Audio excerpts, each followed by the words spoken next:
हम भारतीय बचपन से ही हिंदू पौराणिक कथाएं सुनकर बड़े हुए हैं। इनमें वीर योद्धाओं की कथाएं हैं, शानदार उपदेश और देवताओं और असुरों के बीच लड़ाई का जिक्र मिलता है। साथ ही उनके घातक और शक्तिशाली हथियारों का भी जो तमाम युद्धों में इस्तेमाल हुए थे। ऐसे में हमने सोचा है क्यों न आज उन शक्तिशाली हथियारों के बारे में आपको बताया जाए जिनका जिक्र अक्सर पौराणिक कथाओं में होता चला आया है। नंबर 1, त्रिशूल। त्रिशूल स्वयं भगवान शिव का हथियार था। 3 भुजाओं वाले ये हथियार सबसे शक्तिशाली और विनाशकारी माना जाता है। त्रिशूल किसी भी अलौकिक हथियार को खत्म कर सकता है। भगवान शिव को छोड़कर कोई भी ना तो इस हथियार को रोक सकता है और ना ही इसे नियंत्रित कर सकता है। त्रिशूल की 3 भुजाओं के अलग अलग अर्थ माने जाते हैं। इसे सृजन, विनाश और संचालक के तौर पे भी देखते हैं। भूत, वर्तमान और भविष्य से भी इसे जोड़ा जाता है। साथ ही मानव शरीर के 3 नाड़ियां ईड़ा, पिंगला और सुषुम्ना को भी ये त्रिशूल दर्शाता है। नंबर 2, सुदर्शन चक्र। सुदर्शन चक्र 108 नुकीले किनारों के साथ एक चक्र डिस्क जैसा हथियार है। इस सुदर्शन चक्र के संचालन करता भगवान विष्णु है। भगवान विष्णु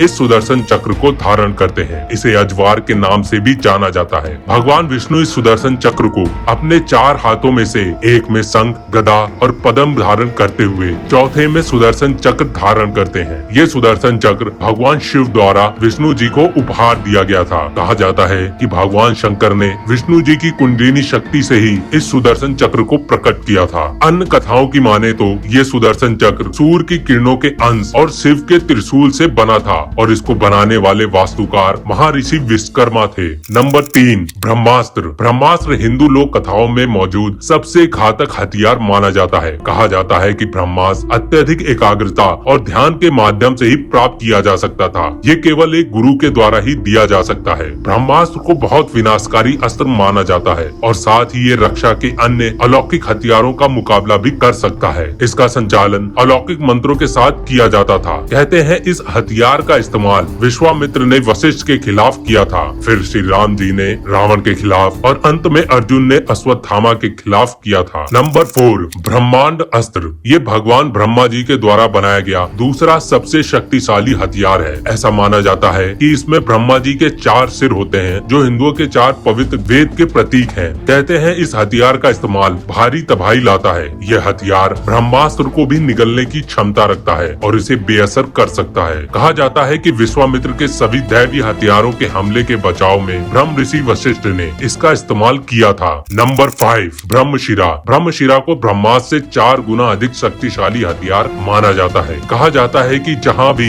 इस ब्रह्मशिरा अस्त्र का प्रयोग किया जाता है वहाँ पर मानव सभ्यता कई दशकों तक जन्म नहीं ले सकती। इंद्रजीत यानी कि मेघनाथ ने रामायण महाकाव्य में इसका इस्तेमाल वानरों के वध के लिए किया था। महाभारत में अश्वत्थामा ने इसका इस्तेमाल पांडवों के वंश को खत्म करने के लिए किया था और इसके प्रयोग से ब्रह्मास्त्र को भी विलीन किया जा सकता है। नंबर 6, नारायण अस्त्र। नारायण अस्त्र हिंदू पौराणिक कथाओं के सबसे घातक और शक्तिशाली हथियारों में से एक है, जिसका इस्तेमाल भगवान विष्णु ने अपने नारायण अवतार में किया था। नारायण अस्त्र जब उपयोग किया जाता है तो इसमें से लाखों तीर एक डिस्क जैसे हथियार से प्रकट होते हैं, जिसे बहुत ही विनाशकारी माना जाता है और इस अस्त्र से बचने का एकमात्र तरीका है कि आप अपने हथियार छोड़कर इस अस्त्र के आगे आत्मसमर्पण कर दें। महाभारत में अश्वत्थामा ने इस अस्त्र का प्रयोग किया था और अर्जुन ने इसे शांत करने के लिए वैष्णव अस्त्र का उपयोग किया था। नंबर 7, भार्गव अस्त्र। भार्गव अस्त्र का संबंध महाभारत काल से है। इस अस्त्र का प्रयोग महाभारत युद्ध के 17वें दिन में किया गया था। भार्गव अस्त्र परशुराम द्वारा निर्मित किया गया था और इसे परशुराम जी का सबसे शक्तिशाली अस्त्र माना जाता है। इस अस्त्र में पूरे ग्रहों को खत्म करने की क्षमता थी। इस अस्त्र का नाम ऋषि भृगु, जिनको भार्गव ऋषि के नाम से भी जाना जाता है, के नाम पर दिया गया था, जो सप्तऋषियों में से एक है।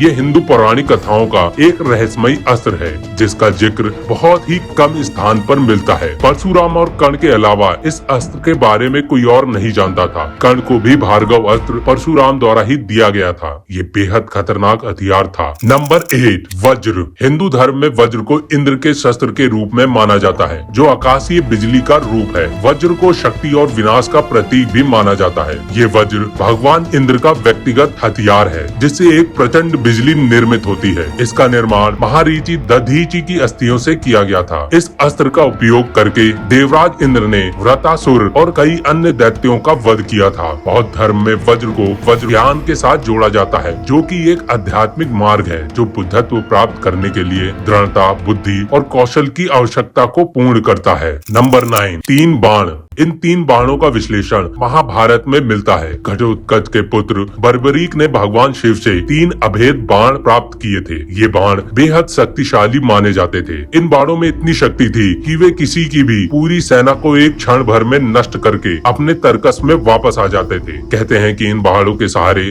बर्बरीक महज 1 मिनट में ही महाभारत का युद्ध खत्म कर सकते थे। मगर भगवान श्री कृष्ण के चलते ऐसा नहीं हो पाया। श्री कृष्ण को पता था कि यदि बर्बरीक कौरवों के साथ युद्ध में शामिल हो गए तो कौरवों का जीत निश्चित है। इसीलिए एक छल के चलते उन्होंने बर्बरीक से उनका शीश दान में मांग लिया। बर्बरीक ने अपनी माँ को दिया गया वचन निभाते हुए अपना शीश दान कर दिया। नंबर 10, पशुपतास्त्र। हिंदू पौराणिक कथाओं के अनुसार पशुपतास्त्र भगवान शिव और भगवान विष्णु के हथियारों में सबसे शक्तिशाली हथियार माना जाता है। ये सबसे ताकतवर और विनाशकारी हथियार है। महाभारत महाकाव्य में अर्जुन ने इसे भगवान शिव से प्राप्त किया था, लेकिन कभी भी इसका उपयोग नहीं किया गया। पशुपतास्त्र अस्त्र में इतनी शक्ति है कि वे संपूर्ण सृष्टि का विनाश कर सकता है। शिवजी के दूसरे नाम पशुपतिनाथ के नाम पर ही इस अस्त्र का नाम पड़ा है। उन्होंने इसे ब्रह्मांड की सृष्टि से पहले ही घोर तप करके आदि पराशक्ति से प्राप्त किया था। इस अस्त्र से किया गया विनाश दोबारा ठीक नहीं किया जा सकता है। तो मित्रों, ये थे हिंदू ग्रंथों के 10 सबसे शक्तिशाली अस्त्र।